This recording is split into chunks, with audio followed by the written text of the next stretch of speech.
So I'm here in the morning quiet on the opening day of the Towers of Light retail outlet, I guess. That's what we're going to call it. We're going to call it Towers of Light Outlet. And it's just kind of a momentous occasion, quite frankly, because a year ago, this was just a vague notion. And so I thought I'd take a minute just to share, like, where did this even come from? Because it's kind of crazy. Like, when you look at the rest of my life, it's like, why are we doing this? And so about a year ago, I was on vacation with my wife. And we like to go to like small towns and look at historical things and, like classic downtowns, check out the shops and dilly-dally around looking at, stuff. That's just what we like to do. And one of the things I had noticed over, I don't know, last decade is that small towns have just gotten dark. I don't know how to describe it. And as I looked at it, like, witchcraft and wizardry and shamans and crystals and all this sort of, just dark magic is the only thing I could call it. It just seemed to be appearing everywhere. And so we were on, we were on a trip into the Southwest, and it was like everywhere we went was just full of this dark, mystical, scary stuff. Quite frankly, like some of the places were just plain scary. And I was like, how did this happen? That wasn't the world I grew up in. And so anyway, we get to this place called Williams, Arizona, and it was just different. It was like, I don't see any of that stuff. What's different about here?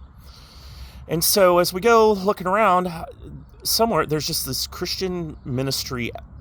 It wasn't a store. It was like a ministry outpost, ministry something. I can't remember. Oh, Christian Ministry Center. And they had a clear explanation of the gospel, and there was just light in that town. And even where there were like, crystals and things that might have been otherwise this sort of mystical thing, they were just geology. And it really struck me that, I don't know what was going on in that place. I don't know if it was a bookstore. We were there late at night, so we never saw what they were doing. But it was like, here are Christians in the middle of the marketplace. Right, because everything around it was, it was a mix of bars and restaurants and little shops, tourist shops and stuff like that. Like it was just a commercial district. Lots of commerce was going on, but the place just didn't have this dark feeling. Like it just didn't have this presence of evil.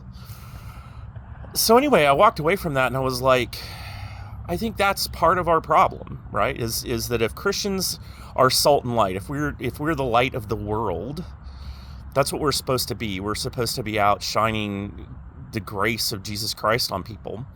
We should be in the marketplace. Like in the marketplace of ideas, we should be there providing, help for people, providing that light, whether it's through our interactions in the marketplace, like how we work with people, or it's, through products that help bring light to people's life. And I do believe that the Bible has light. I believe that Jesus Christ is the light of the world. And so to hear his words, to understand the message of the Bible is an important thing. And that's what we were doing with Towers of Light anyway. Like we've got the stuff that we're doing on the internet. And, my series does a good job of reinforcing that message that comes from the Bible. And so anyway, it was kind of like, well, could we do that? Would that make sense? Would that work? Could we get in the marketplace? And so through a series of events, I bought this place, right?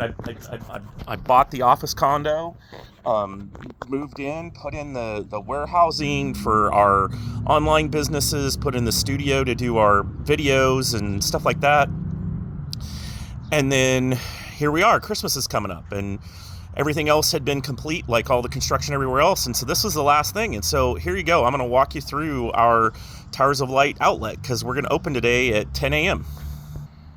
And so as you can see, I just have a great team that does an awesome job of putting things together. And over here, I haven't had a chance to do this yet, but this stained glass is actually going to move to the other window. It's just there temporarily. But that actually came from my mom's house. And it's kind of one of these family heirlooms that I think is kind of important because it is kind of a tower of light. And so as we come in here, The teams put together some great goodie bags. Towers of Light exist to equip the saints for works of service, and so we're equipping you for cold and flu season with our little gift baggies that have discounts in them. And as we go around the room, we've got different areas. We have our stuffed animals, all of our wildlife storytellers. Lots of Rascal Raccoon. Very excited about Rascal.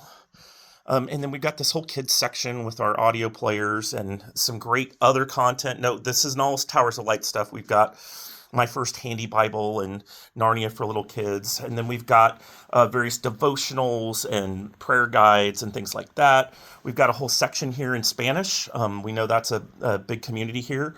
And then we've got lots of other things. And what's great about the content here is somebody in our office here has either read or has gotten pretty deep in the content here, and then also like my kids are Moody Bible students, so they've done a good job of curating some specific stuff. We've also got a lot of Realmmakers books. So Realmmakers is my writing consortium I'm a part of, and these are things you wouldn't necessarily see in a Barnes & Noble or might be hard to find online. A lot of them I contributed to. I was in their critique group or things like that. So we've just got a lot of neat different things. It's a place to pop in, see if you find a gift. The other thing is we're putting out new stuff every week. So come in, you'll find some great stuff. Anyway, we're opening at 10 today. Catch y'all later.